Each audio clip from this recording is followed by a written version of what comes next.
우리 교재 455페이지 보시면 아펜젤러와 스크린턴 입국 내용이 나오고 있습니다. 헨리 게하르트 아펜젤러 선교사이십니다. 이분은 58년생이다 라고 제가 언급드린 바가 있습니다. 언더드 선교사님은 그분의 이제 조상들은 영국 출신이지만 아펜젤러 선교사님의 조상들은 스위스 출신입니다. 다들 미국으로 이주해 왔던 것이죠. 일리엄 엘리오트 그리피스 코리아 더 허민 네이션을 썼던 그분이 이렇게 아펜젤러 선교사님을 평가를 합니다. 여성처럼 우아하고 사자처럼 용맹스럽다. 그의 설교에 대해서 많은 극찬을 또 하고 있습니다. 조금 전에 그리피스 말씀을 드렸는데요. 한국의 복음의 개척자다. 그리고 한국의 사도다. 이렇게 평가를 하고 있습니다. 설교도 잘한다. 그런 평가를 하고 있습니다. 원래 이 아펜젤러 선교사님은 장로교 신자였습니다. 그래서 장로교에서 회심했다. 그래서 1876년 10월 1일 날 자신이 회심했다고 하면서 영적인 생일이다 라고 하기까지 했습니다. 그러니까 웨스터체스터 장로교회에서 은혜를 많이 받았던 것이죠. 장로교인으로서 신앙생활을 하다가요. 나중에 이제 대학을 가서 랭카스터의 프랭클린 앤 마셜 대학이 있는데요. 이곳에 가서 이제 감리교 신자들과 교제를 많이 하게 됩니다. 하게 되는데 그때 당시에 이제 정신적으로 상당히 어려운 상태였다라고 말을 하고 있습니다. 기록에 하고 있습니다. 그래서 이제 감리교 성도들과 교제하면서 감리교 교회를 출석하고 이제 감리교 신자가 되게 되었던 것이죠. 그래서 이제 두루신학교를 졸업하고요. 이제 이 아펜젤러 선교사님 부부가 이제 한국에 들어오게 되는데 스크린턴 선교사님 부부 그리고 스크린턴 어머니 대부인이다라고 이제 스크린턴 대부인이다라고 그런 별명도 있습니다. 함께 이제 요코하마에 도착을 해서 이제 언더드 선교사님과 함께 이제 한국에 들어오게 되시는 것이죠. 460페이지에서 61페이지 보시면 아펜젤러 선교사님의 입국에 대한 내용이 구체적으로 나오게 됩니다. 4월 2일 날 85년도 4월 2일 날 부산에 도착을 했고요. 물론 언더드 선교사님과 같이 배를 타고 오게 되었던 것이죠. 4월 5일 날 제물포에 도착을 하게 됩니다. 그때 당시 이제 미국의 공사 폴크 이 공사가 또는 포크 공사다 이렇게 하기도 하는데요. 부인은 위험합니다 라고 해서 다시 일본으로 다시 돌아가서 6월 16일 날 다시 한국에 오게 됩니다. 464페이지 보시면 이제 아펜젤러 선교사님의 이제 순교가 나오게 되는데요. 사자처럼 용맹스럽고 여인처럼 우아하고 주님을 위해서 물불을 가리지 않은 열정을 갖고 있다. 이 표현도 그리피스 이분이 이제 그렇게 평가를 하고 있는 것입니다. 1902년에 보면 6월 달에 성경번역위원회가 열리게 되었는데요. 목포에서 열리게 되었습니다. 원래는 6월 첫 주에 열리게 되었는데 그때 당시에 이제 어떤 사건이 있어서 빨리 가지 못했습니다. 그 당시에 목포에는 목포 양동교회가 있었는데요. 그때 이제 레이럴즈 이눌서 송사님이 국외에서 이제 시무를 하시고 계셨습니다. 목포 양동교회는 오늘날 목포 세안교회입니다. 물론 아직도 이제 목포 양동 제일교회라고 하기도 하는 교회가 있습니다. 그러니까 합동 측과 통합 측이 이렇게 1959년에 분립이 되면서 우리 합동 측은 목포 세안교회로 되었던 것입니다. 어쨌든 성경번역위원회에 가게 되는데 나중에 이제 이런 문서사역 그리고 성경번역위원회 이러한 선교 정책에 있어서 또 다음 시간에 또 보게 될 것입니다. 어쨌든 성경번역위원회가 목포에서 열리게 됐는데 첫째 주에 가야 되는데 가지 못했습니다. 그래서 이제 인천에서 이제 제물포에서 늦게 출발을 하게 됩니다. 구마가와 마루를 타고 가게 되고요. 이때 이제 일본 배, 그때 당시 이제 일본 배가 있었던 것이죠. 그리고 이제 이 배를 타고 출발할 때는 괜찮았었는데 출발하고 가다 보니까 안개가 끼게 되었던 것입니다. 안개가 끼었던 것인데요. 그래서 앞에 이제 그 어떤 배라든지 어떤 물체가 있는지 잘 분간하기 쉽지 않은 그런 상황이 되었습니다. 근데 맞은편에 오는 또 배가 있었는데요. 기슭가와 마루였습니다. 기슭가와 마루가 이렇게 오게 되고 충돌을 하게 됩니다. 충돌을 하게 돼가지고 앞에 그 선두가 이렇게 물에 잠기게 되고요. 그러니까 기슭가와 마루는 괜찮은데 뭐 충격이 있었지만 구마가와 마루 이때 이제 아펜젤 선교사님이 타셨고 그리고 이제 아펜젤 선교사님의 헬퍼 조사가 있었는데요. 이분이 이제 조한규 조사입니다. 그리고 정신여학교 여학생이 있었는데 그때 당시 이제 정신여학교 여학생 교장 선생님이 이 학생이 목포로 가니까 이 아펜젤 선교사님 가실 때 좀 이 학생과 같이 좀 가주시라고 이렇게 부탁을 했습니다. 그래서 정신여학교 여학생이 있었는데요. 어쨌든 이 구마가와 기슭가가 이 마루는 이제 증기선 배를 말하는 것이죠. 충돌이 돼가지고 구마가와 그러니까 아펜젤 선교사님이 타셨던 그 배가 이렇게 선두가 45도 각도로 이렇게 침몰을 하게 됩니다. 침몰하면서 이제 갑판에 물이 막 차고 들어오는 것이죠. 그런데 미국의 광산 기술자 볼비가 타고 있었고요. 이분의 이제 그 기록에 보면 이렇게 충돌되고 침몰을 하는 과정에서 아펜젤 선교사님이 1등으로 배갑판으로 이렇게 나갔다는 것이죠.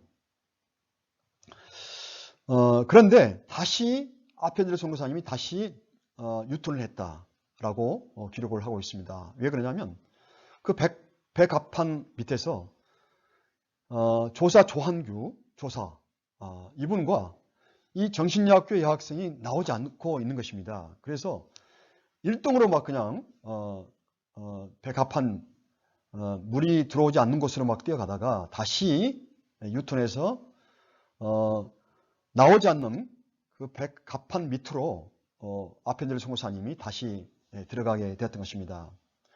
들어가고는 영원히 그 밑에서 나오지 못하고 순교를 소천을 하시게 되었던 것입니다.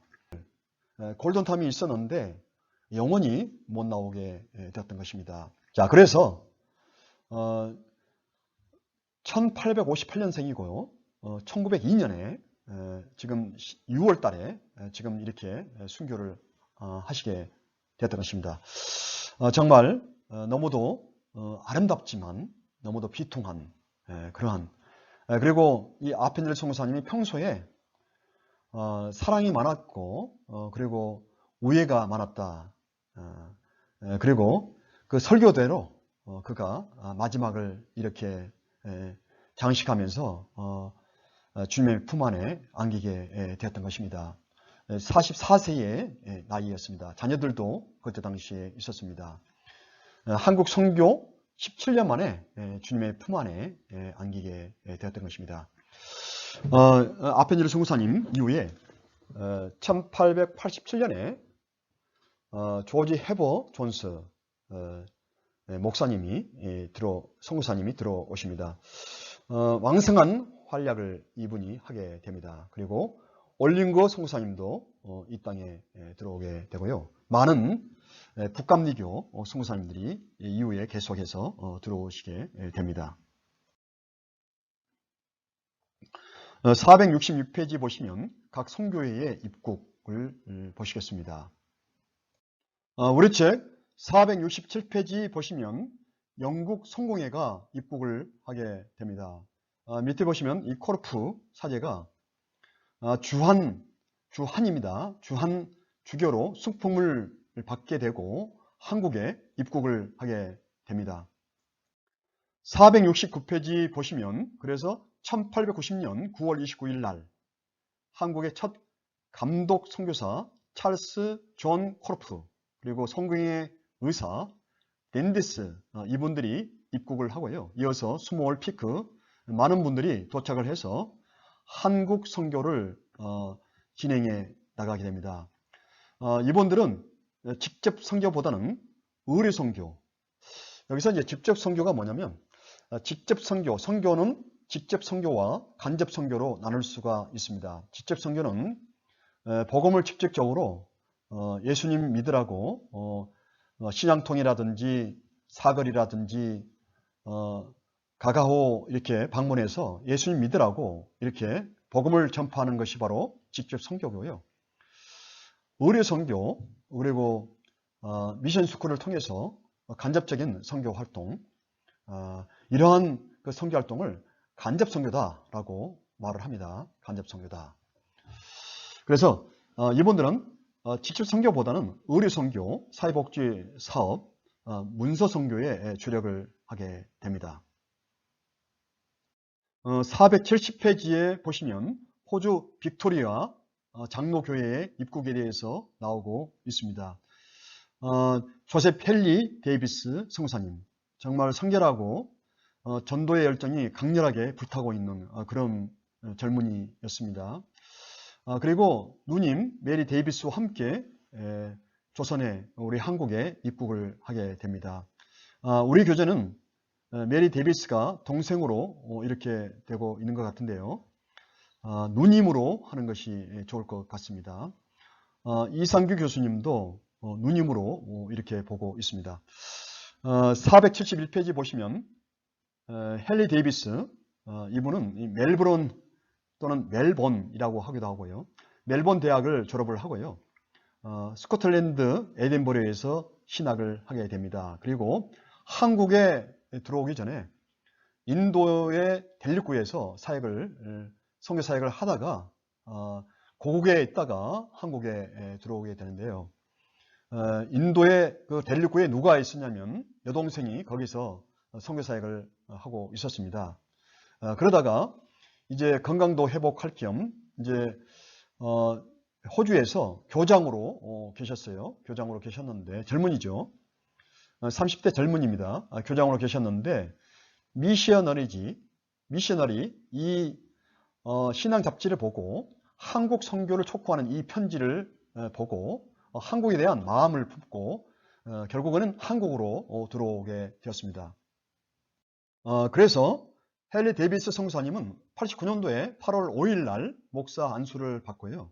한국에 이제 들어오시게 되는데 어떤 교단에서 파송하신 것이 아니고요.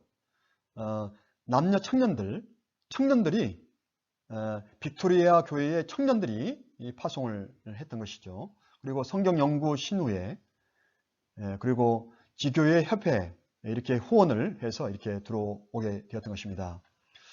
그래서 이제 10월 2일 날 부산에 도착을 하게 되고요. 4일 날 서울에 도착을 하게 됩니다.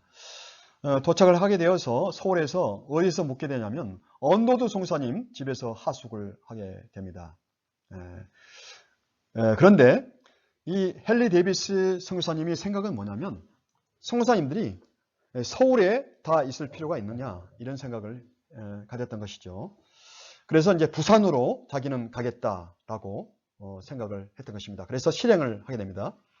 10월 달에 들어와서 그 다음에 1890년 3월 14일에 부산을 향해서 출발을 하게 됩니다.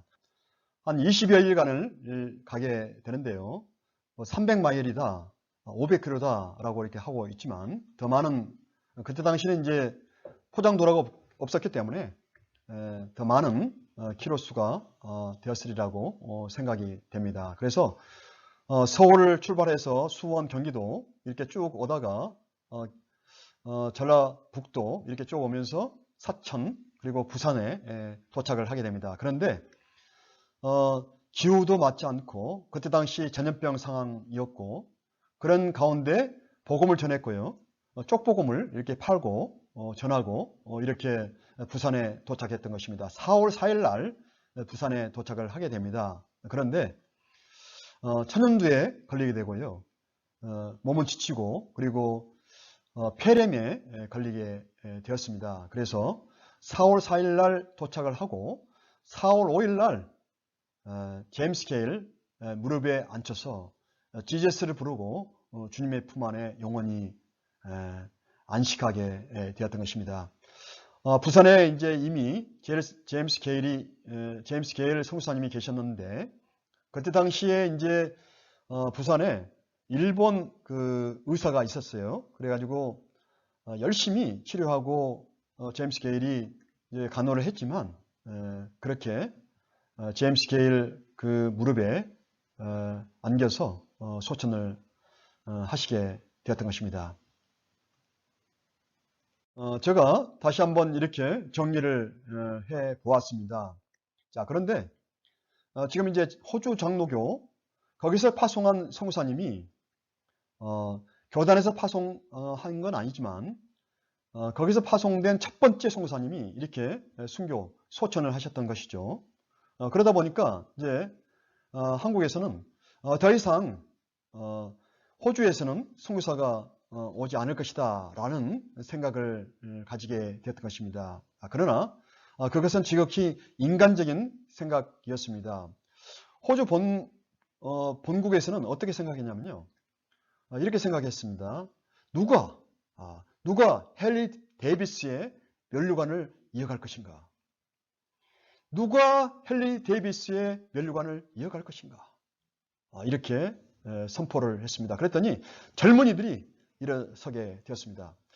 이상구 교수님의 말에 의하면 이후에 이제 해방 직전까지 78명의 젊은이들이 한국에 선교사로 들어왔다라고 하고 있습니다.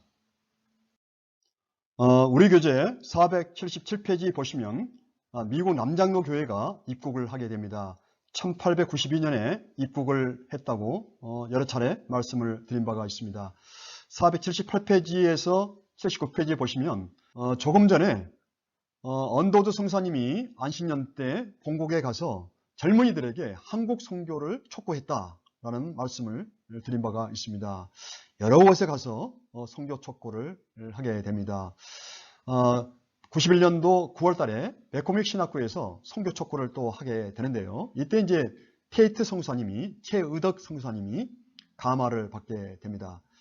그리고 10월 달에도 내시빌에서 전국 신학교 회의 선교 대회에서 언더드 선교사님 그리고 윤치호 선생이 강사로서 이제 한국 선교를 촉구하게 됩니다. 그래서 테이트, 존스, 레이롤즈 나중에 이제 정치인을 이제 합류시킵니다. 그래서 이제 이분들이 합심 기도를 하게 됩니다. 하나님 우리를 한국에 보내주십시오. 라고 하면서 이제 남장로교 본부에다가 이렇게 요청을 하게 되는데요. 한국에 보내달라고. 그랬더니 남장로교 본부에서는, 선교 본부에서는 그런 계획이 없다고, 그리고 재정도 없다라는 말을 듣게 됩니다. 그래서 이제 신앙 잡지에다가 이렇게 기고를 합니다. 왜 우리가 한국에 갈 수 없는가? 그러면서 합심 기도를 계속 이어나가게 됩니다. 이렇게 되니까요, 남장로교 본부에서 그러면 한국에 가라 라고 해서 이제 7분의 선발대가 한국에 들어오게 됩니다. 물론 존스는 상황이 그렇게 돼서 일본으로 가게 됩니다. 7분의 선발대입니다. 7인의 선발대다라고 합니다. 조금 전에 양동교회에 성경번역위원회가 있었다. 그리고 레이롤즈 성사님이 계셨다라고 말씀드렸는데요. 이분이 레이롤즈 이눌서 성사이십니다. 그 다음에 바로 이쪽에 패시볼링 안에 패시볼링 성사이십니다. 그 다음에 바로 밑에가 이분이 레이번 정킨 성사님 부인 되시는 레이번 성사이시고요. 이분이 이제 정킨 성사이십니다. 다음으로 이분이 이제 매티 테이트 체마테 성사이시고요. 그 밑에 이분이 이제 루이스 테이트 최의덕 성사이십니다. 그리고 이분이 데이비스 성사이십니다. 7인의 선발대다라고 합니다. 이분이 유진별 선교사이십니다. 전남에 최초의 교회를 세우셨던 분이고 광주 양림교회에 세우셨던 성사이십니다. 자, 그 성사님들 이름을 제가 이제 정리를 해놨습니다. 그 다음에 이제 481페이지에 캐나다 장로교 선교회를 보시겠습니다. 처음부터 캐나다 장로교 선교부 여기도 교단적으로 오신 것이 아니고요. 독립선교사로 들어오셨던 것이죠. 제임스 게일이 있었고요. 캐나다 토론토 출신으로는 제임스 게일이 있었고, 그리고 로버트 알렉산더 하디, 나중에 또 보시겠습니다만 올리버 R 에비슨, 이분들이 토론토 대학교 출신입니다. 자, 제임스 게일 1888년에 12월 15일 날 입국을 하게 됩니다. IMC에서 지원을 받고 한국에 들어오게 됩니다. 그리고 91년도에는 북장로교 선교회로 이적을 하게 되고요. 북장로교 선교사로서 활약을 하게 됩니다. 나중에 부산, 원산 이렇게 활동을 하게 됩니다. 그리고 제임스 게일 성사님도 전도의 열정이 아주 강렬했던 그런 분이었습니다. 91년도에 마펫 선교사님과 함께 압록강 봉천까지 1400마일의 전도 여행을 하기도 했습니다. 482페이지 보시면 이제 로버트 하디, 나중에 1904년에 원산 보호 운동의 주역이기도 합니다. 이분은 이제 토론토 의대를 졸업하고요. 90년도 9월 30일 날 입국을 하게 됩니다. 독립선교사로 들어오셨는데 이후에 남감리교 선교부로 이적을 해서 감리교 선교사로서 활동을 하게 됩니다. 483페이지 보시면 1893년에 올리버 R 에비슨 이 선교사님이 입국을 하시고요. 이분은 원래 이제 감리교였다가 장로교로 옮기고 북장로교 선교사로 입국을 하십니다. 제중원을 세브란스 병원으로 발전시키시는 분이시죠. 그리고 또 캐나다 출신 말콤 페닉, 이제 동아기독교 이제 침례교회의 전신이죠. 세웠던 그분입니다. 복음의 열정이 아주 뛰어났던 그런 분입니다.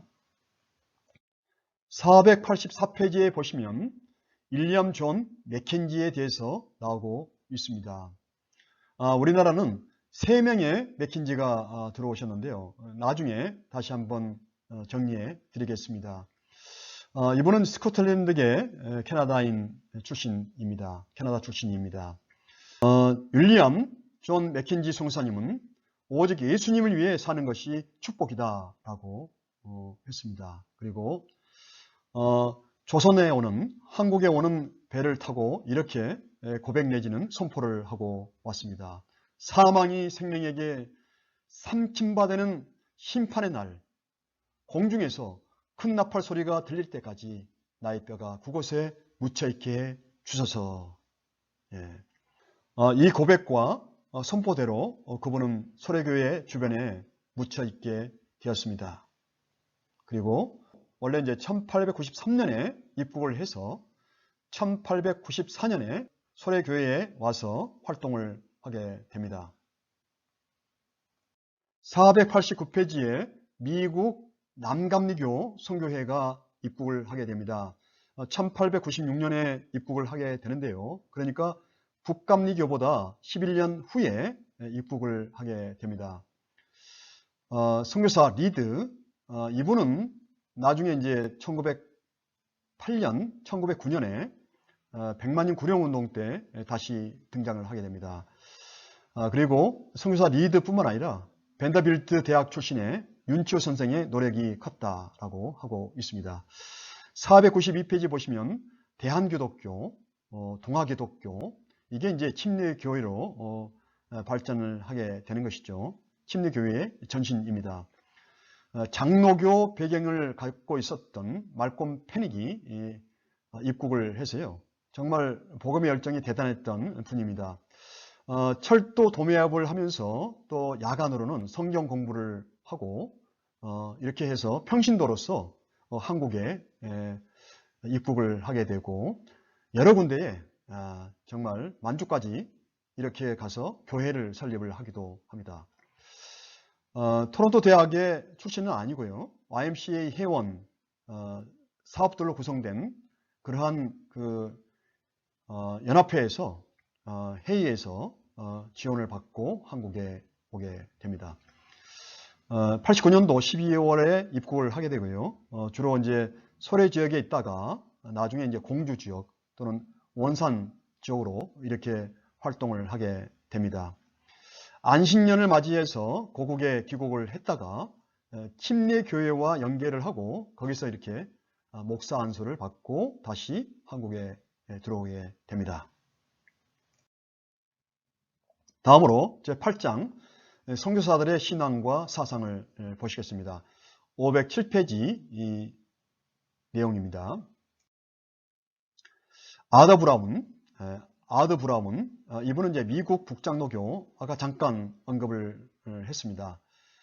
미국 북장로교 선교부의 총무입니다. 이분이 이렇게 말했다는 것이죠. 한국 선교사들은 매우 탁월하고 신학적으로 매우 건전한 자들이었다.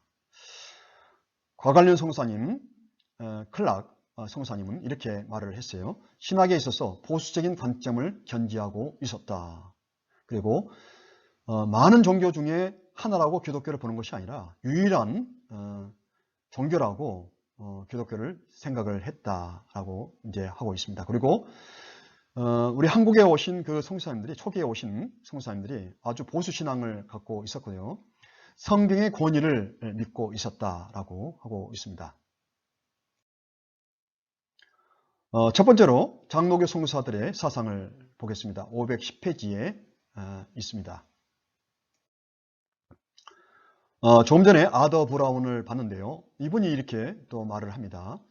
전형적인 모습은 청교도풍, 댄스, 흡연, 카도놀이, 이것들은 죄악이라고 생각을 했다는 것이죠. 댄스나 카도놀이조차도 죄악이라고 생각했다는 것이죠. 특별히 한국의 초기에 오신 선교사님들 가운데 북장로교 선교사님들 이렇게 이런 생각을 많이 갖고 계셨어요. 그래서 성경 비평학에 있어서 강한 보수주의, 고등 비평과 자유주의 신학은 아주 위험한 이단으로 생각을 했다.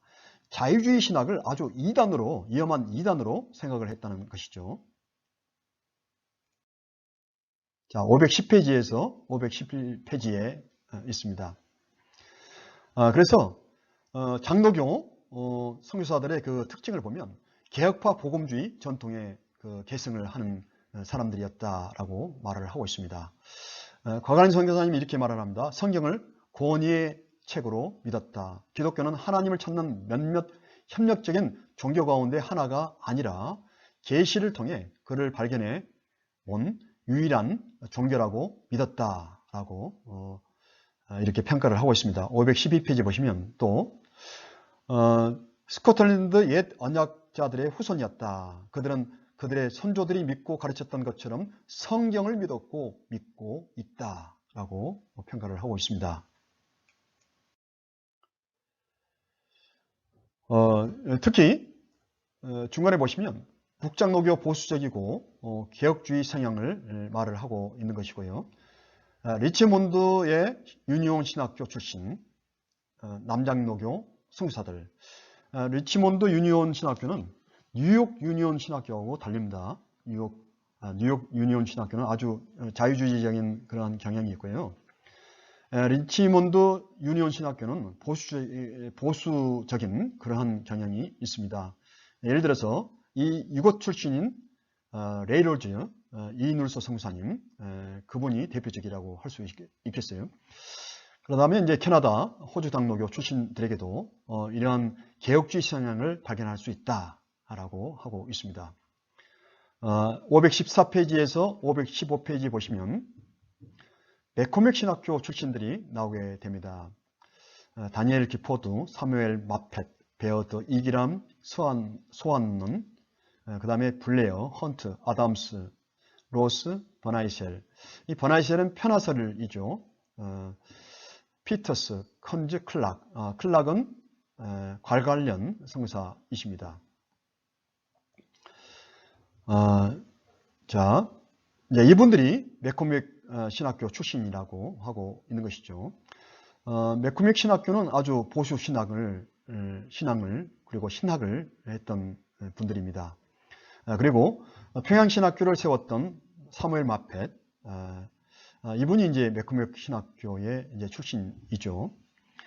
그래서 평양 신학교가 그때 당시에 이제 초기에 매코맥 신학교 출신들이 많이 교수 활동을 하셨습니다. 원래 하노버 대학에 신학과가 있었습니다. 이것이 이제 시카고로 옮겨서 매코맥 신학교로 이렇게 발전을 하게 됩니다. 그래서 이제 복음 전파, 신학 교육, 문서 선교 이러한 데 참으로 귀중한 역할을 했고요. 한국에서 그런 역할을 했다는 것입니다. 평양, 산천, 대구 선교부를 중심으로 해서 한국 복음화에 큰 역할을 했습니다. 그 다음에 리치몬드 유니온 신학교, 레이 롤즈, 크레인, 이분들이 그 출신입니다.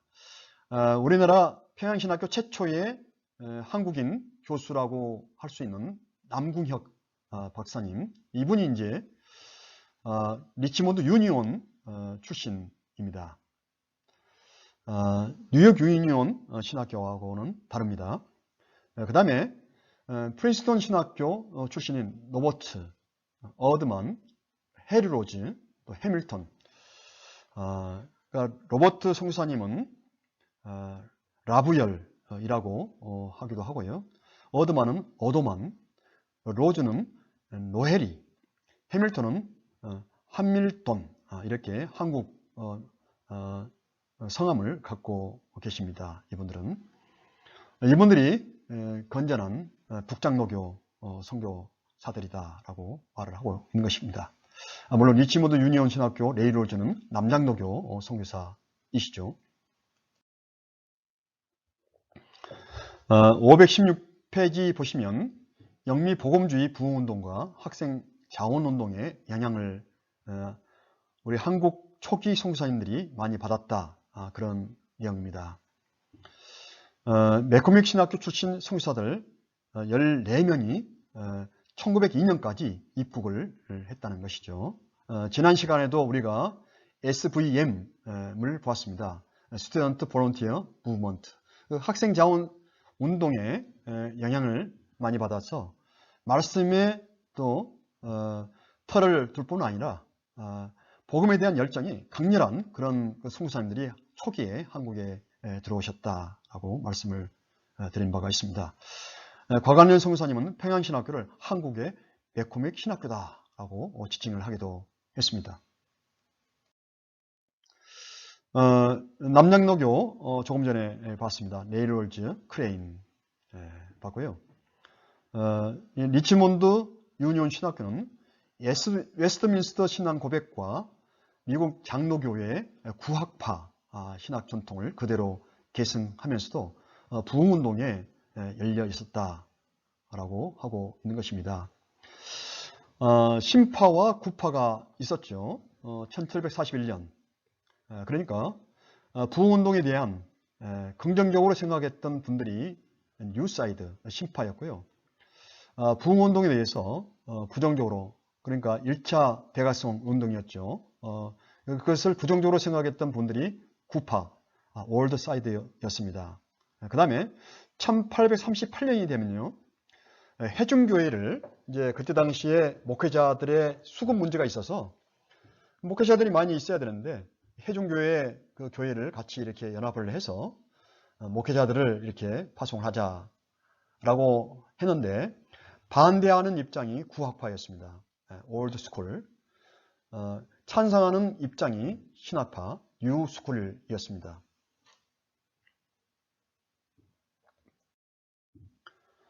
그 다음에 남북감리교 선교사들의 사상입니다. 523페이지에 있습니다. 524페이지 보시면 전형적인 웨슬리안 복음주의 후예들이 들어왔다라고 하고 있습니다. 이제 이분들은 이제 북감리교 선교사들이시죠. 아펜젤러, 노블, 저다인, 존슨, 아까 조금 전에 조지 해버 존슨을 보았습니다. 저다인은 나중에 이제 목포 부운동에서 보게 될 것입니다. 스크랜턴, 하디 이분들입니다. 자, 이제 526페이지 보시면 인용문에 이러한 내용이 나옵니다. 두로신학교 출신이었고요. 학문적 526페이지 인용문에 이런 부분이 나오고 있습니다. 두로신학교. 이 두로신학교는 학문적 훈련과 개인적 경건, 일상의 기도 강조를 했다. 그러니까 두로신학교는 학문적 훈련과 개인적 경건을 강조를 했고 일상의 기도를 강조를 했다는 것이죠. 그래서 수업 시작 때나 또 끝날 때 기도를 하도록 이렇게 했고요.